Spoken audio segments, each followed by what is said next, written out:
Thank you so much, Sheelah, for joining. And Zach. Wonderful.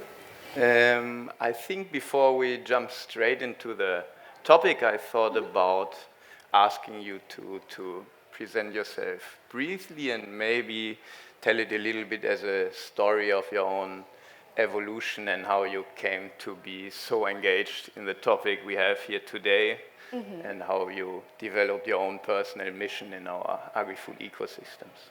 Absolutely. So, hey everyone, I'm Sheelah Bearfoot. I grew up in Tracy, California, which is a very agricultural area. So that's one of the reasons that I was inspired to learn more about agriculture. My specific areas of interest are indigenous health disparities and exposure to endocrine disrupting chemicals and the intersection between those two.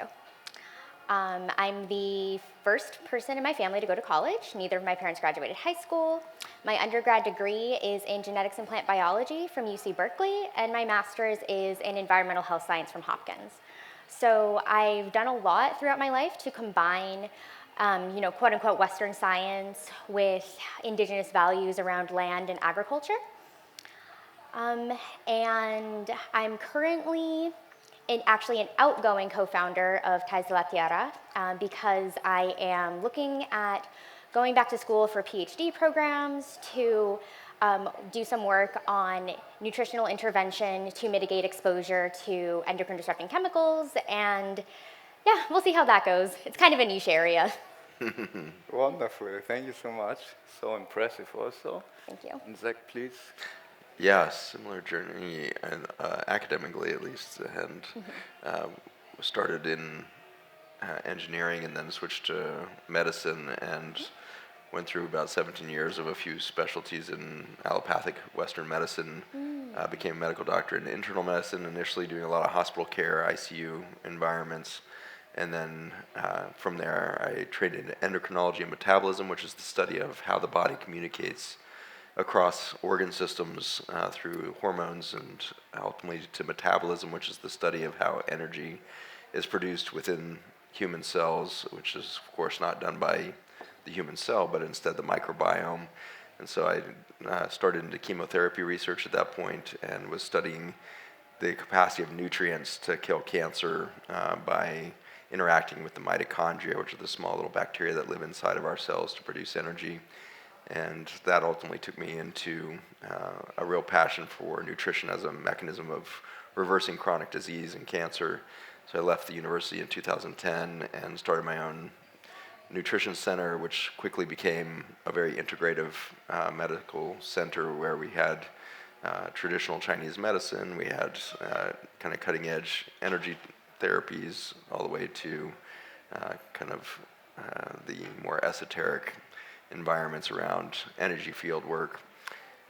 That quickly took me into soil science, and because the clinic was not producing the results that we expected it to based on the last 50 years of nutrition science, and so we started studying nutrient density in foods and then ultimately in soil, answering the question pretty quickly as to why we don't heal from our food anymore, because we're actually lacking the medicines and nutrients that have traditionally been in those foods for millennia.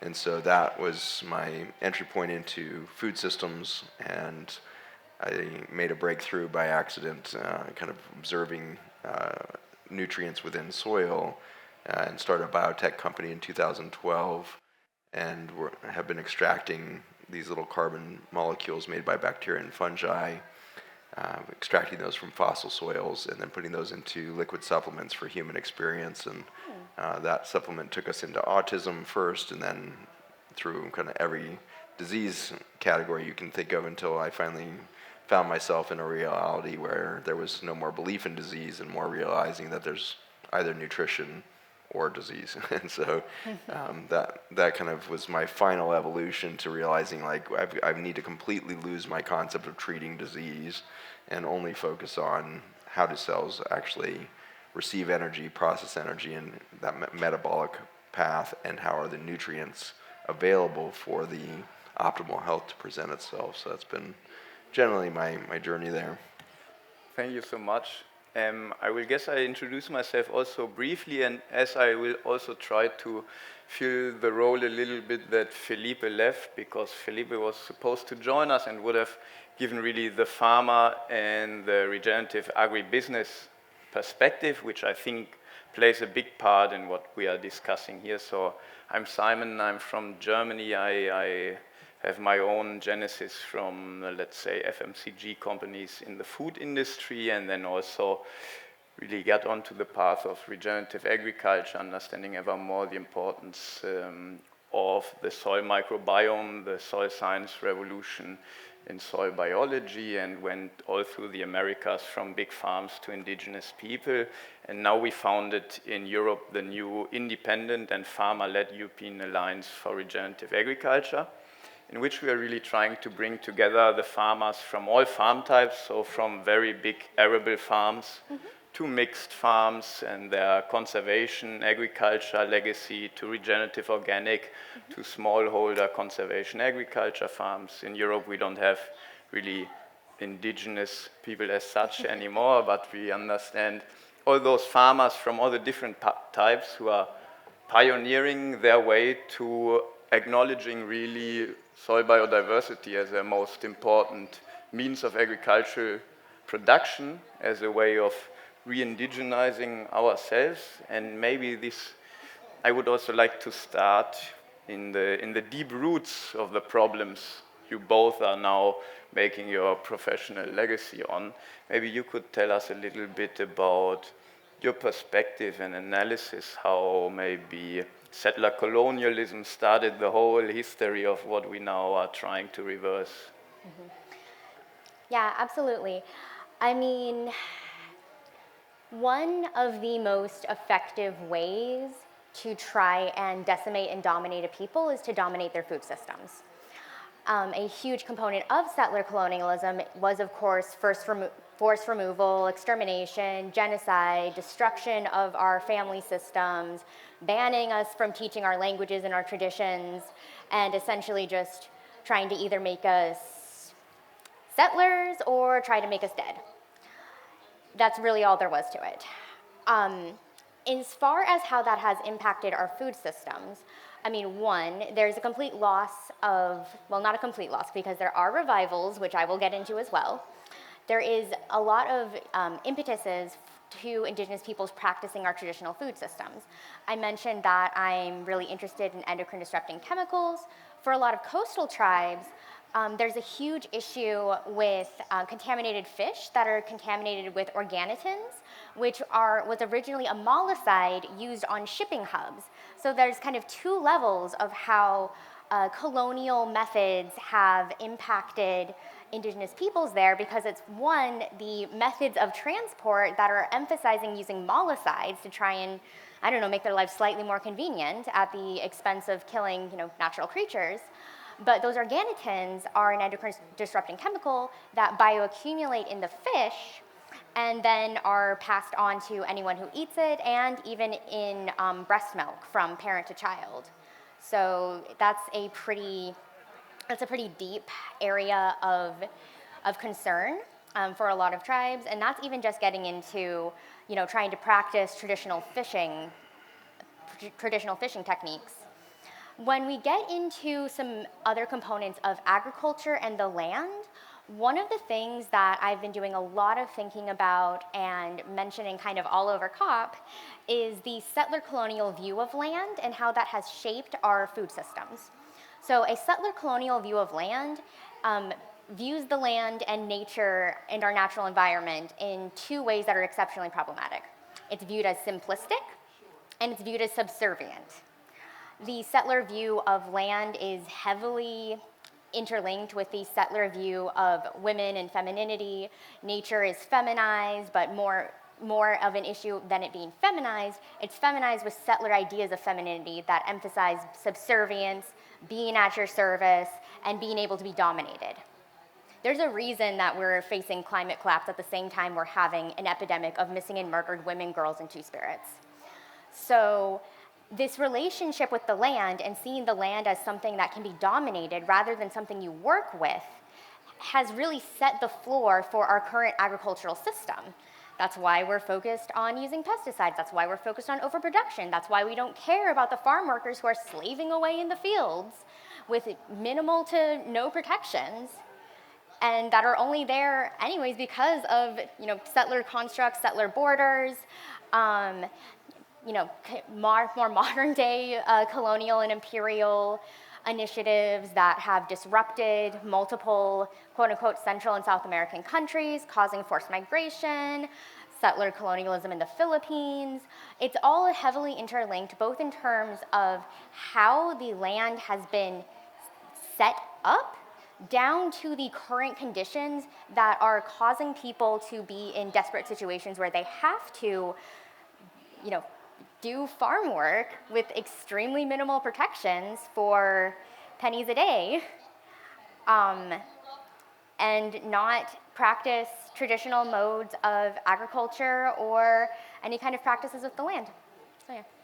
Thank you so much. Yeah, I think it's often completely forgotten now also, for example, the Industrial Revolution in Europe and all the protein that was necessary for the people firstly working in the land after the commons were enclosed, really was fed on exploiting the rich fisheries of the east coast of the US. So already in 1730, we had over 400 relatively big industrial, though wooden boats, going every summer over the Atlantic to go there and exploit the fisheries of the indigenous Americans there. And also, maybe to put it further, I think we can also say this segregation of land use and segregation of people co-evolves in a sense.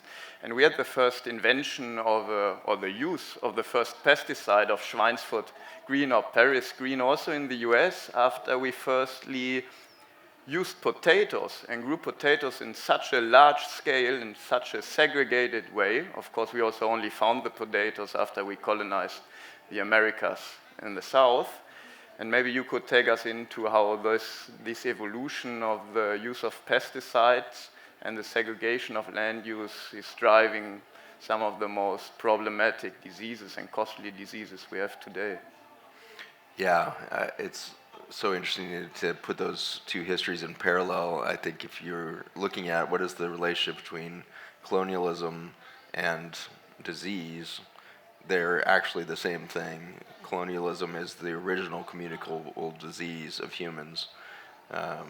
It's a very infectious process or infectious philosophy, colonialism. So much so that if you spend time down in the Amazon right now, I spent time with the Agriculture tribe, which was the very last indigenous peoples to make contact with the industrial complex of the world today as we know it. In 1996 was first contact. So they are first generation contact, still alive there. And in spending time with the tribe, you can sit with a shaman who's practicing traditional wisdom and practices that's been emergent over a 40,000 year history, and sitting behind him is his children in their 30s and grandchildren all scrolling Facebook on their phones. And so it's frightening how fast we get to this point of inducing the human mind into the drug state that I would call colonialism. It's a very communicable philosophy, a communicable disease, and it is a dis-ease of belief that we don't have enough. And it's that fear of not having enough, that scarcity mentality that seems so infectious in the human mind. I think we're very vulnerable to the belief that we're not enough, therefore we don't have enough, that we're not taken care of by nature, that we've been kicked out of nature. Somehow that's a philosophy that can break in a single generation 40,000 years of trust with that same nature. The Agriculture tribe does not have any food storage in their traditional homes because they knew that they could walk out every day into that food forest that they had created called the Amazon, and it would provide for them day in and day out. And so there was no reason to store anything because they would be provided for enough tomorrow.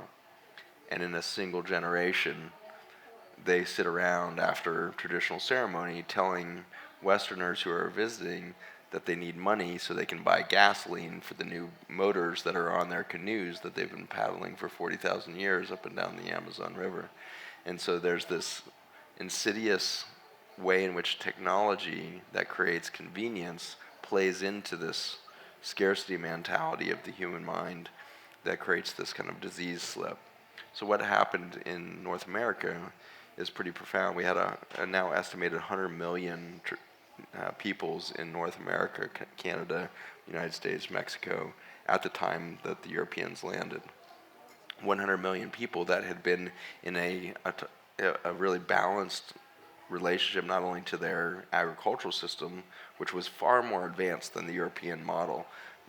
There was much more complex science and agricultural practices throughout the Americas that was intact. And if you read any of the original documents of some of the Europeans that were there for the first couple hundred years, they were all learning from the Iroquois nation how to farm traditional foods. And as they moved west, many other nations taught them their indigenous practices. And so there was this huge advancements. But if you contrast 100 million people living in complete food sovereignty and balance with their ecosystem for tens of thousands of years in North America versus Europe at the time, which was dying of starvation. That's why my relatives came to North America 400 years ago from Ireland, was because they were starving. And so Europe had collapsed its food system out of that failure to understand relationship to land. And so this is something that now continues to play out. Now that we've extracted all the resources out of the soils of North America, we're now going further and further abroad to extract those nutrients from somebody else's soil. And so currently, to buy food in Los Angeles, your supply chain is typically 3,000 kilometers to your nearest food. And that's the best case scenario, really, because all of the produce that's grown in the United States is grown in California. And so if you're in Midwest, you're in a complete food desert in the middle of the United States. So much so that you might have to drive a couple hours to the nearest grocery store. And our whole Midwest, from Michigan all the way down to the Mexico Gulf, has become a ghost town. We've boarded up retail. All of our shops are closed. You have to drive for a couple hours to find a big box Walmart or Costco or these big distribution centers that are selling you food that was grown tens of thousands of kilometers away. And so that's the creep of this belief that there's not enough. We extract and extract and extract until there's nothing left. And then we go look for a new planet, which is what all our billionaires are now busy doing, is finding us a new planet to extract from. So sadly, we play this thing out on a very grand cosmic scale of the fear that we're separate from nature. Thank you so much. Yeah, so much to unpack or go on from there. I think also then maybe let's try to focus a little bit how we can regrow our planet instead of hoping for extracting another planet. I think another interesting insight also for our Western supremacy is that actually the European Enlightenment was kind of influenced by Candiarok, an indigenous North American that the Jesuits found and then brought to the US, to Europe. So, for example, Rousseau and all the social contract we built our modern nation state on is, in a sense, the regrown of the idea of freedom was inoculated by the indigenous people. And we have now, as you already mentioned, also great indigenous science also in the US coming up describing the abundance of the old food systems so that they actually had a higher yield per hectare while producing massively more positive ecosystem services instead of exploiting. Maybe you could tell us a little bit more. You told us already about maybe the kelp forests, the fisheries, but also on land, what kind of practices and systems the indigenous people build and grew to foster this abundance. Mm-hmm. Yeah, of course. So obviously it varies a lot place by place, and especially whether or not you're more of a nomadic tribe or if you're more agrarian. So I'm Chiricahua Apache. Our people are actually traditionally nomadic throughout the Southwest in what is now considered Arizona, New Mexico, Texas, and Colorado. But as far as some agrarian systems go, there's obviously the famous three-sister method where you have beans to fix nitrogen, you have corn to produce a nice stable sort of trellis, and you have squash as a nitrogen receiver, and also to have larger leaves for moisture moisture trapping with, to catch all that nice evapotranspiration that plants will give off. So there's that for agrarian methods.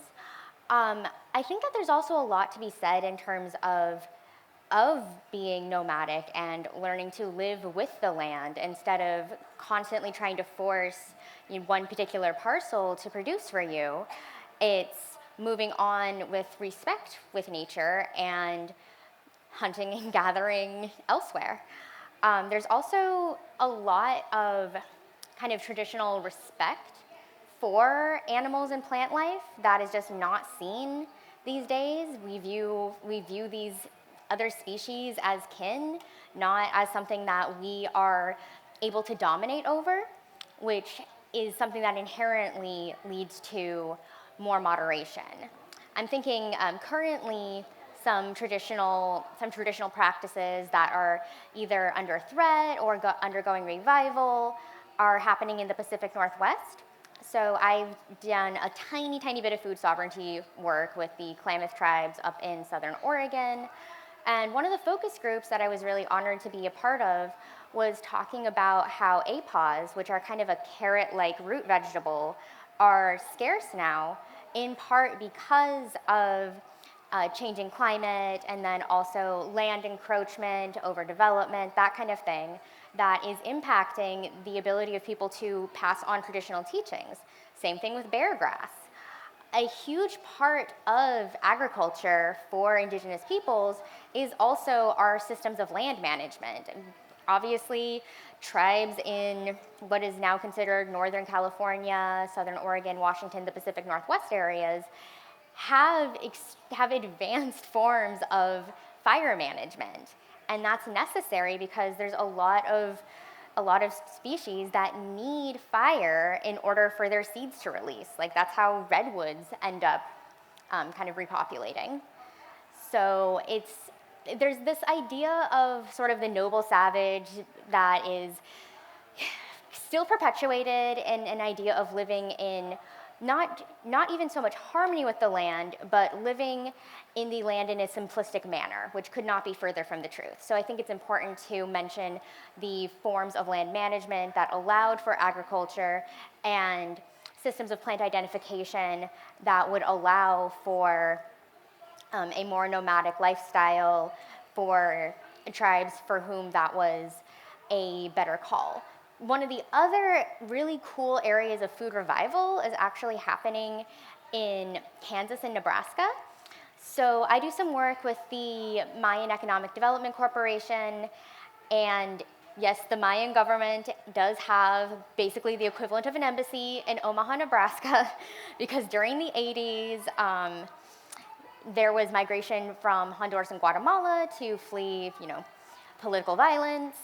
And a lot of Mayans ended up settling in the Midwest because the meatpacking industry was booming at that time. And so they've kind of settled and made a home. There is a mutual ambassadorship between the Omaha tribe and the Conhobal Maya Nation. So that's honestly really cool. There's also a lot of collaborative work with the Iowa tribe of Kansas and Nebraska, who are working. They've actually developed a free economic zone, which is incredible because that means that they can kind of beat the US at trade and don't have to deal with all the tariffs and taxes kind of system. But they're also regrowing organic oats and corn in those areas. So there's a huge level of traditional practices being revived. And one of the things that's also really interesting is how it is scalable and is getting some more commercial interest. Oatly is actually interested in that type of collaboration.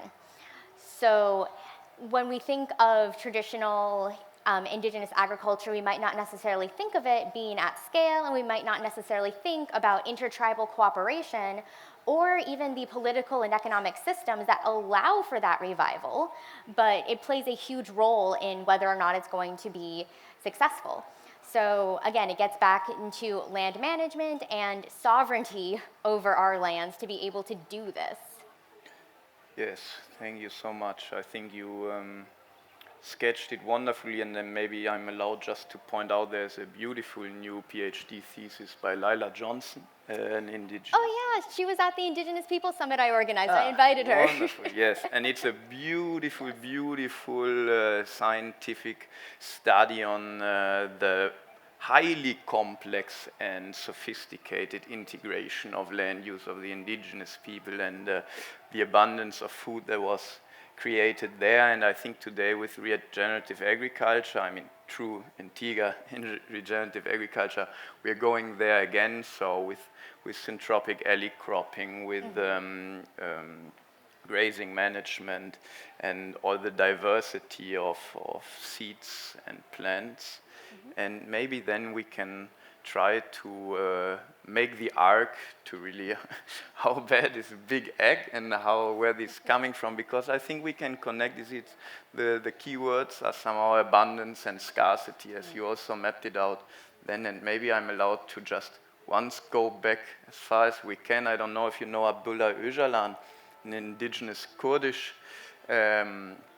scientist and activist, who's bringing this whole lineage of kind of patriarchy, gerontocracy, and capitalist extraction all the way back to the Sumerians, which are kind of in this area where we are today, and connects this settler colonialist philosophy basically to grain-based agriculture. So here where we are today, the Arabian Peninsula and the Sahara, 5,000 to 10,000 years ago were green, lavish ecosystems.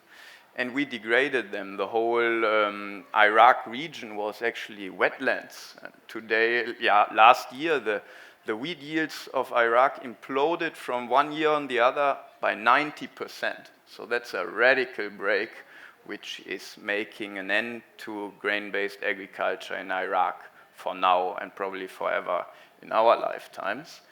And we really see this segregation, which was already degrading ecosystems long before we had pesticides.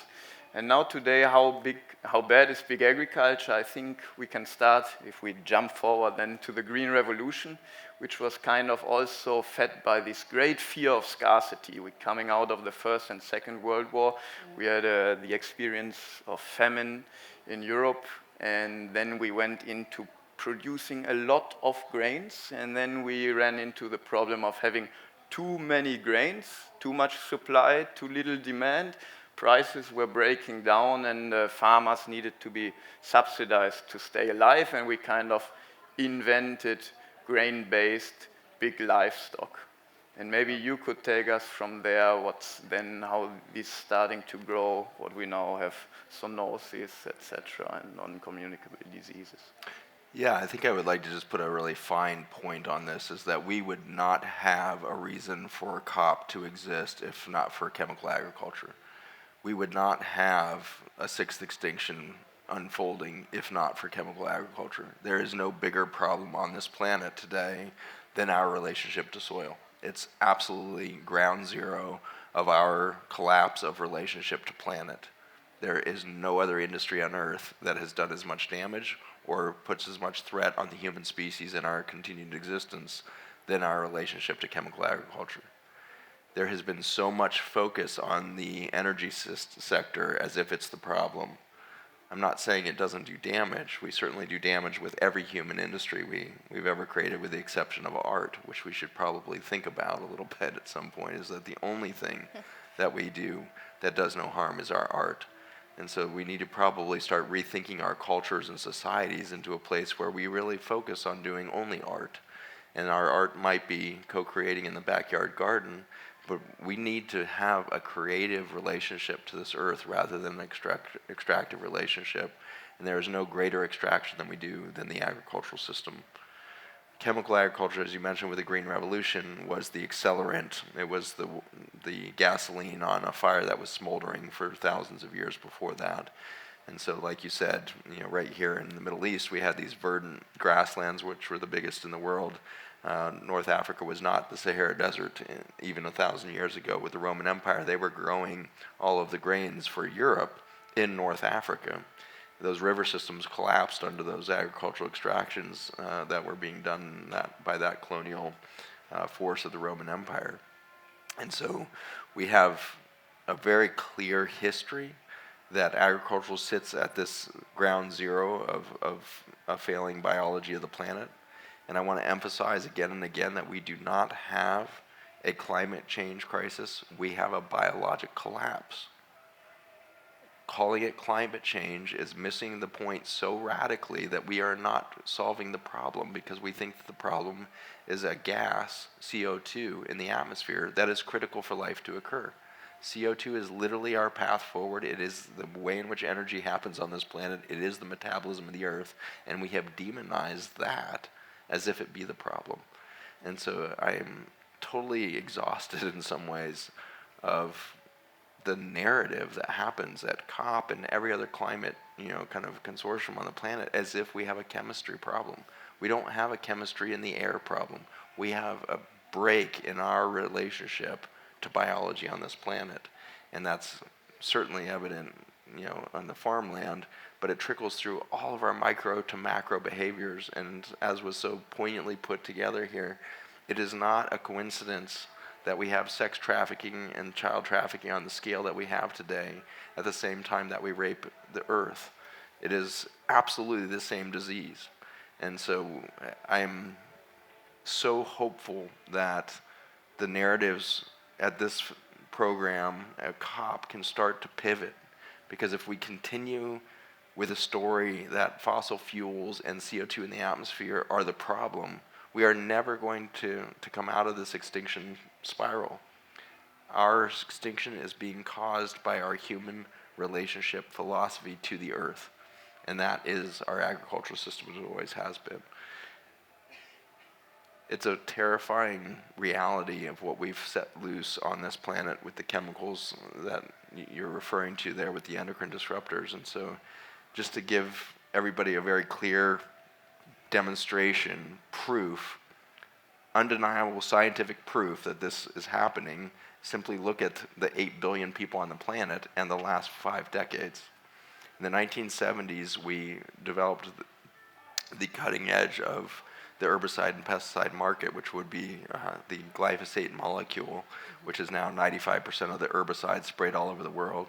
That single chemical we now spray at 4 billion pounds a year into the world's soils. That is a water-soluble toxin that gets into our water system. And in the United States, 85% of our air, 85% of our rainfall is contaminated with Roundup, glyphosate. And so these herbicides are now so abundant on the planet that they are inseparable from our daily experience. And those molecules are functioning as antibiotics at every level of the biologic cycle of the planet. And so they're killing bacteria, fungi, protozoa, parasites. The whole thing is collapsing beneath our feet with 4 billion pounds of an antibiotic being sprayed into our planet every year. That is an unsustainable relationship to Earth. We are undermining the very foundation of all of life on Earth. By 1976, this becomes like broad spectrum herbicide. By 1982, 5 years, we have the obesity epidemic.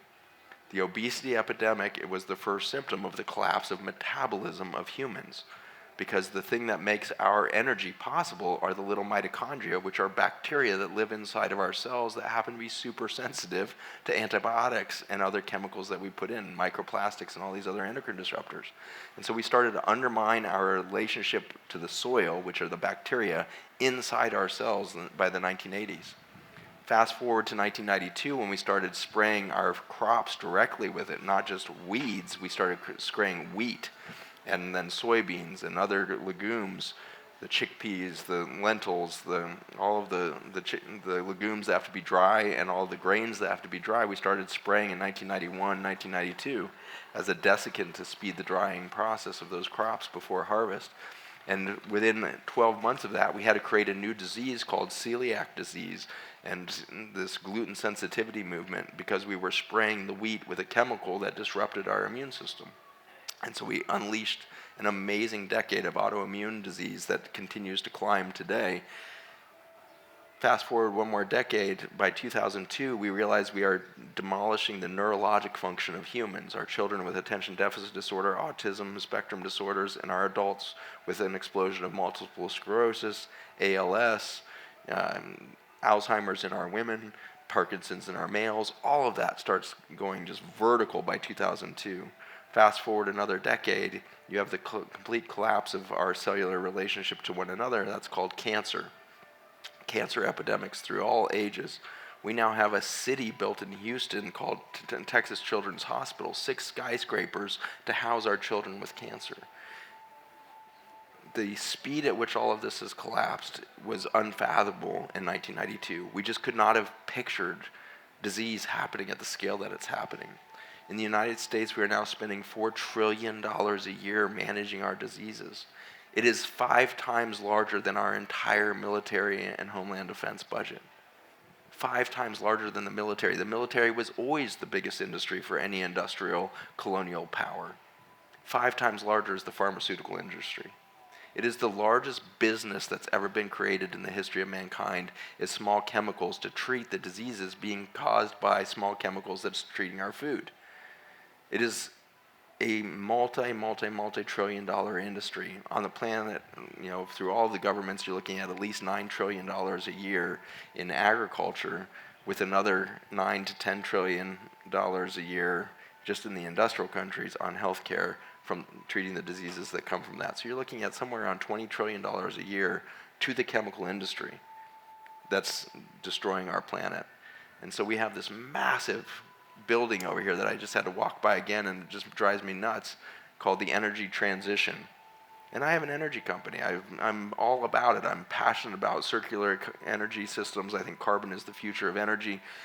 There's so many exciting things about it. But the fact that there is not a building that size dedicated to soil is just a complete miss. It is a complete distraction from the crisis that we have at hand.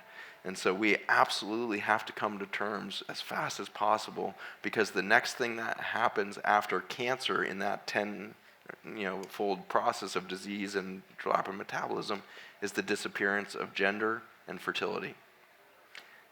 The third generation that comes into the uterus, poisoned by all these chemicals, does not form gender in the deep nuclei within the brain, and does not differentiate testosterone and estrogen axis as a gender in that.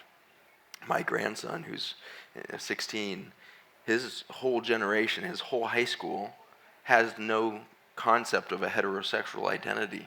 They think it's ridiculous to identify as male or female. This is in a small town in the middle of America that is not some coastal social left. This is deep south energy, and there is no sense of gender there, because we have destroyed the process in utero of differentiation of gender. And with that goes fertility. 1 in 3 males in the United States is infertile by sperm count now. And that trend has followed in every other Western country around the world. And I was just in India, and on the back of 80% of the tuk-tuks running around there with their little rickshaws is a 1-800 number for IVF, in vitro fertilization. Our society will not produce children in 2 more generations. We are going extinct for the disappearance of our capacity to be male, female, and reproduce. That's what extinction looks like. I'm so frustrated that we keep turning this into some sort of debate around social pressures and philosophy of sexual identity. Our children have been poisoned for generations, and the result is we are not expressing a humanity that wants to continue. If we do not come to terms with this, we will go extinct. And that's okay. I honestly, as a hospice doctor, think it's okay if we go. But we must do it awake. We must love each other into that disappearance. Because if we continue to kill and slaughter our children in the name of religion or in the name of colonial pressure, whatever it is, we will not add to this cosmic experience of life. We will not leave behind a legacy that is worth contributing to this genomic relationship with the universe. And so we must together wake up and come to terms with the fact that we have unleashed an amazing chemical trauma on this planet, and our children and grandchildren are expressing it in front of us, and we keep missing the point. We keep externalizing it as if it's somebody else's problem, somebody else's fault.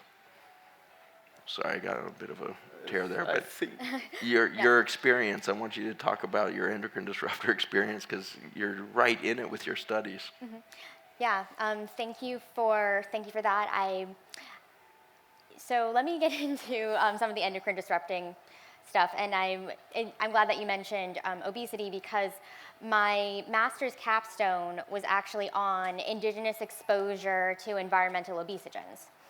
So there are a lot of chemicals that can contribute to obesity through various ways.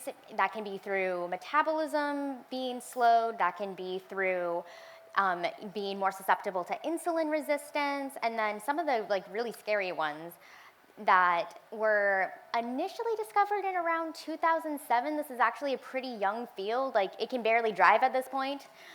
It's only 16 years old. So that was initially started in UC Irvine. There's some really well-renowned papers by Jane and Blumberg, who I would love to meet at some point in one day. But they were looking at tributyltin, which is one of the organotins that I mentioned before, and its effect on mice. So one of the really terrifying things is it caused adipose tissue growth in the liver at the expense of bone, up to 23%. So when we talk about chemical mechanisms that can cause obesity, it's the specific ways that adipose tissue is being created that are exceptionally harmful. So, there's a difference between visceral and subcutaneous fat. Subcutaneous fat doesn't have as much of an issue on your internal organs or anything like that. That's a little bit more of an aesthetic thing. But the visceral fat, and especially fat growing in your liver when you need liver cells or bone, is a huge issue because your body is just not developing in a healthy or sustainable way. There's also been similar issues found with gestational diabetes and the ability to burn fat as a fuel source and have fat oxidation. So this is something that's been looked into in Native and Latinx mothers, that if you have gestational diabetes, your children may be less likely to burn fat before they burn muscle for fuel. So it's something that can't just be changed necessarily with diet and exercise. There definitely has to be more interventions on that. But it's also something that is frequently not believed. We tend to see overweight and obesity as exclusively a moral failing and not a symptom of our larger food system failing and colonialism failing. I'm not even getting into, well, I am going to get into it, F this, maternal health and the fact that Native women are 3 to 4 times more likely to die during pregnancy and childbirth, even controlling for socioeconomic status, because we're not believed as much. We're not believed with our issues. We don't receive the same standard of care. It's just not seen as anywhere near as big a deal. It's seen as some kind of a personal failing, and that is contributing to our issues. And while I agree with a lot of what you said, I want to push back slightly on some of the gender stuff, because there have always been gender diverse and two-spirit people within indigenous cultures. And that it's something that is especially at risk in instances of maternal or paternal health, because they're not given the same level of care or same level of belief. So all these studies that are talking about, women's health and women mortality, not all of them necessarily identify as women. Many identify as two-spirit, and it's a construct that we have always had. But the chemical influences on overweight and obesity are a huge issue that really need to be addressed. There are so many ways that it messes with your endocrine system. We're talking about the fat oxidation I mentioned before. We're talking about fat growing when there should be liver cells.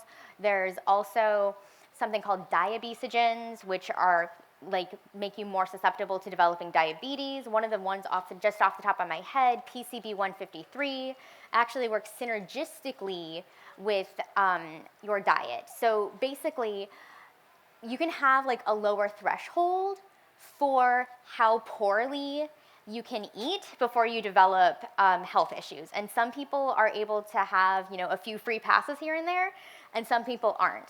If you've been exposed to PCB 153, you have a much, much, much lower threshold for wiggle room. Like you can't necessarily like have the same level of indulgence and not have the same types of consequences. However, it works synergistically because if you don't have that same kind of dietary issue, then it's not going to increase adiposity, and it's not going to end up impacting your overall metabolism as much. So sorry, I'm trying to explain that, but basically it's like chemical exposure will only work synergistically in some cases with poor diet, and poor diet will work synergistically with chemical exposure, making it something that is not necessarily doomed. Like if you've been exposed to this, which most of us have, you're not necessarily doomed, but it is something that's important to know, so that way you can be more careful and not feel like this is your fate. Another thing, if we're going to talk about maternal health and our future generations, is obesity and disease caused by exposure to endocrine disrupting chemicals affects us at an epigenetic level, and it is heritable. It quite literally methylates your DNA, and by methylate I mean it changes the physical structure. It adds on an extra, what we call a methyl group, which you can think of that like you're getting dressed in the morning and all of a sudden you've added on like a really garish coat that just looks awful, but you can't take it off. That's basically what it does, and it's passed down to the next generation. So our current methods of obesity prevention that focus exclusively on an individualistic and a moral failing method are not addressing the issues that are going to get passed down to the next generation. Like, this isn't going to be solved with a farmer's market. Like, these methods are not making sure that the next generation doesn't have these heritable diseases. So if we want to combat diabetes and other forms of chronic disease, we have to combat exposure to obesogens and other endocrine disrupting chemicals. Thank you so much. I think also in the interest of time, I will try to wrap up here and then open for some questions. And when wrapping up, I think I would firstly like to thank you both so much for your, I think, very brave, hardcore intellectual realism. I think that's what we really need at that point, and I think, if I might be allowed, without relativizing this realism in any sense, use a phrase that I also learned from some indigenous people, which is, at this point, it's absolutely okay to be an intellectual pessimist, but we still got to stay optimists of heart. And I would give a little story just so we can end out of this with optimism, because I think since our planet in the last 3.8 billion years developed only in the last 500 million years a biosphere conducive to life, we had an Earth system breakdown already 5 times. And life always regenerated more complex, more cooperatively than before. And just as you said also, we had amazing life on this planet with much, much higher CO2 concentrations than now. The difference was that life and ecosystems were much more vital. So for example, when the dinosaurs died, they didn't die then, but our greatest mass extinction event that we know, 266 million years ago before Christ. And of course, the great difference still is that those extinction events played out on a much, much bigger time scale, quite unimaginable for humans today.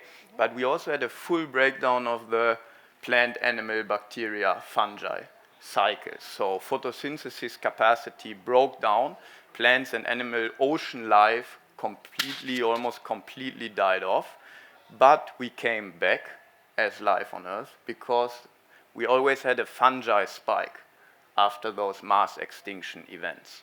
And I think we can envision also, as you both are bringing it so beautifully together, that it's not only psychologically, not only biologically or biogeochemically, but that the fungi, we can envision a re-inoculation of our society with fungi both in biogeochemical terms, but also in social terms. So what do fungi do? They decompose and recompose in cooperation. We can have social fungi that decompose the hate that is growing and maybe us today ever deeper in from a geopolitical winter, even in a nuclear winter, which might be even faster than our own self-extinction by chemicals. Mm-hmm. And then we have a recomposition of life inspired by indigenous people around the world into an ancient future, which is bringing hope, cooperation, and love back to the heart of our relationship with each other and with the land. And therewith I would give 2 questions, as we promised that before. Please, if anyone has some questions.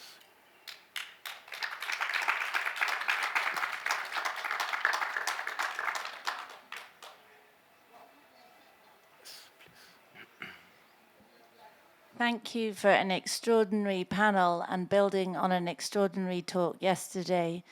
I don't know whether we should hope for systemic collapse in order to regenerate, but in this interim phase, the individual feels very small. How can what food choices can individuals make to gain nutrition sort of today, even those with money? How do we make it affordable for those that don't? And how do we, with our choices, protest what's happening?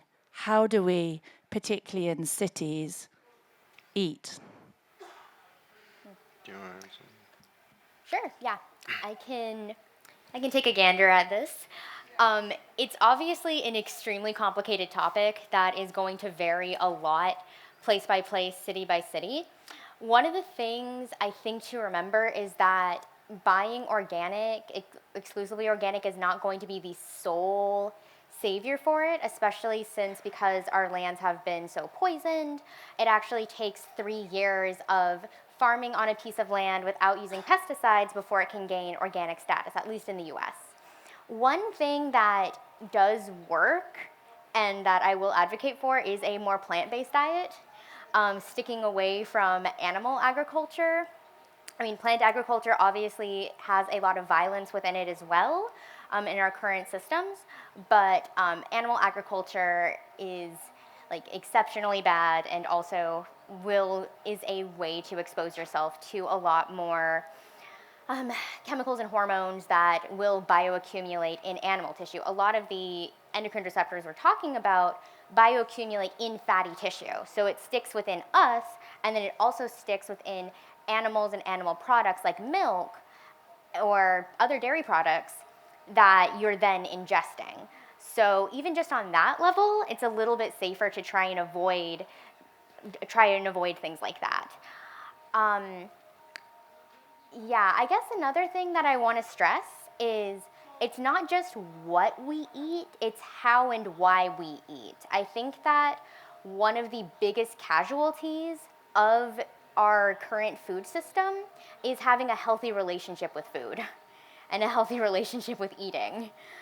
So trying to really think about that from a very deep kind of perspective is something I would also advise. It was really interesting. I had the honor of speaking a couple of months ago with Queen Quet, the chiefess of the Gullah Geechee Nation, which is an Afro-Indigenous nation from Jacksonville, South Carolina to Jacksonville, Florida. And she mentioned that in their culture, when they sit down to have a meal, it's quiet because they are enjoying and respecting their meal and the effort that it took to make this food and how it is going to nourish their bodies, and essentially eating food in a more intentional way and without guilt. I was like, wow, eating without guilt, that's revolutionary. Sad to say. But that's just one of the things that I've thought about. And I think that that also has an impact on the way we end up treating ourselves, treating each other, and the choices that we make when we're eating food in a way that is more intentional and with some reverence for it. Maybe you want to add to this? That was beautiful. Totally agree with that. I think the most radical, revolution that we can do as an individual, which is enough to change the earth. Like you mentioned, how small we can feel as individuals. The universe is created by every single individual. I really have strong beliefs that we are each manifesting this world. And it's not Monsanto or Bayer or any pharmaceutical company. I am manifesting the world I live in by participating in the witness of it and not changing my behavior. And so what is that radical change that I have to make in my life to not continue to manifest the reality I live in? And I think ultimately what gets back to the very first question we started to answer is, what's the difference between communicable disease and colonialism? It's the same thing. We have to get back to being able to receive from Earth instead of taking from her. We need to be able to be in a relationship where we understand the power of co-creation and the gifting economy of natural systems. If we are giving our art and creativity, and most of all our capacity to see the beauty of nature back to her, she will provide with such abundance for us. We've now done this with EKGs on plants and everything else. House plant taken care of by an individual will suddenly change its metabolism, perk up, up-level its energy field when that individual comes within a 2-kilometer area of the house. If it knows its caretaker who knows and loves it and sees the beauty in it is coming home, it up-levels its energy. If we start to come home again, all of the plants of the earth are going to up-level. We don't know that we're home. We have forgotten that we are all, each of us, indigenous to this planet. Colonialism isn't a phenomenon of peoples. It's a phenomenon of philosophy. We are all indigenous. Every single person here.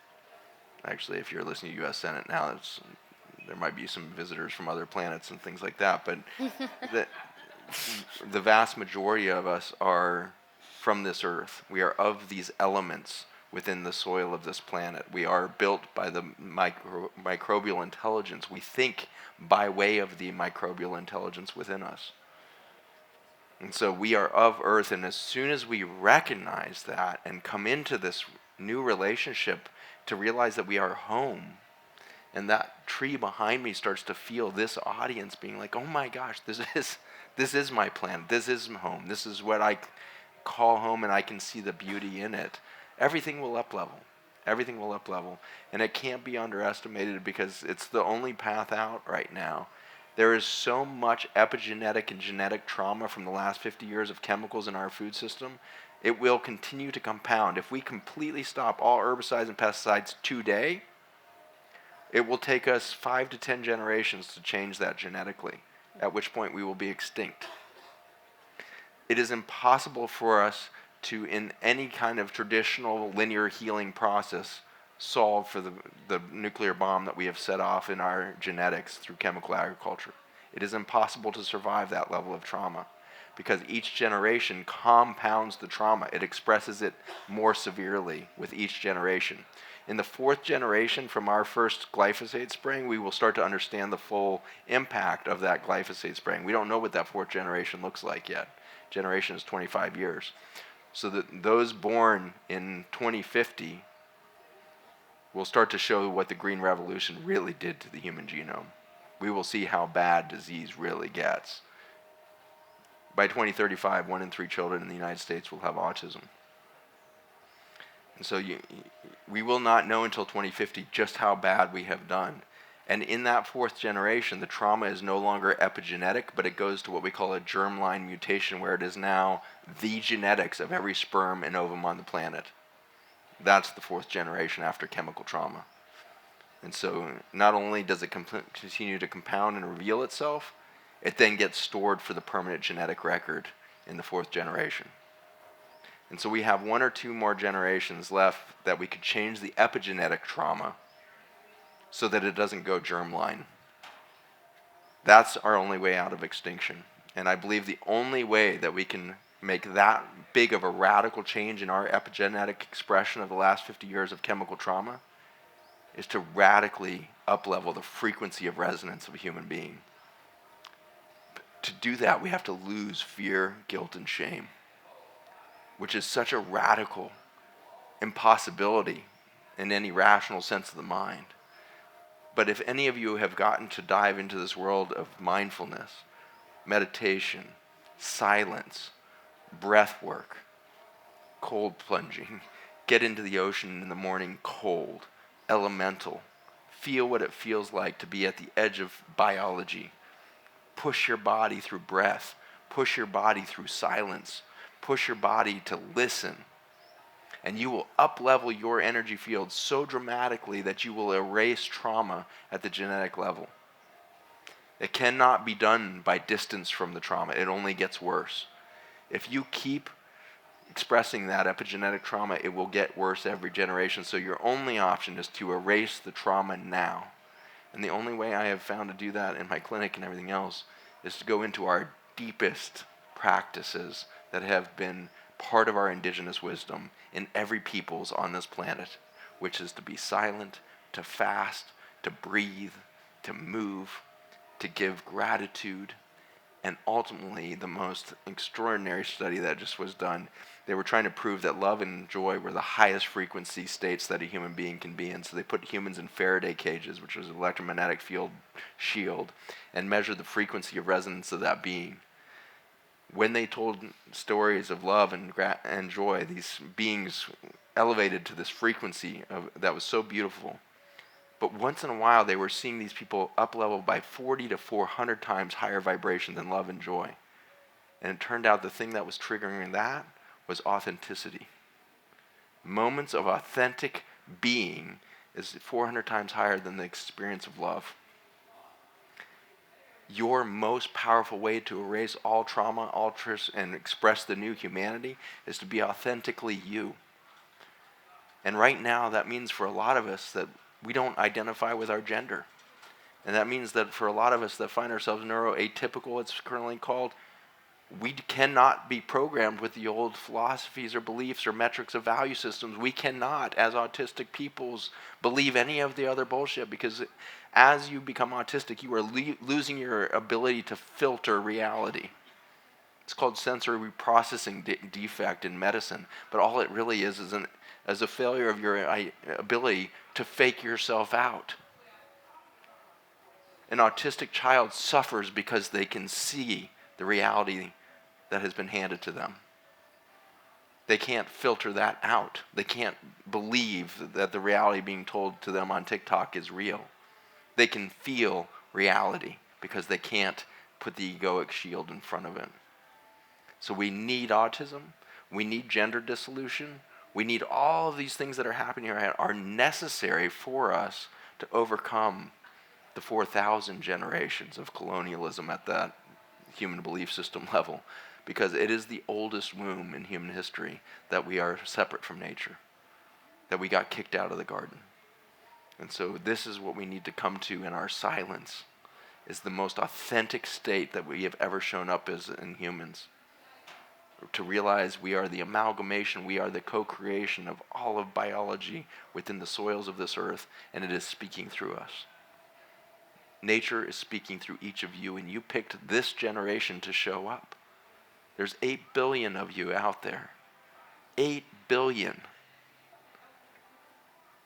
8 billion souls showed up right now to be part of this revolution at the moment of our dissolution.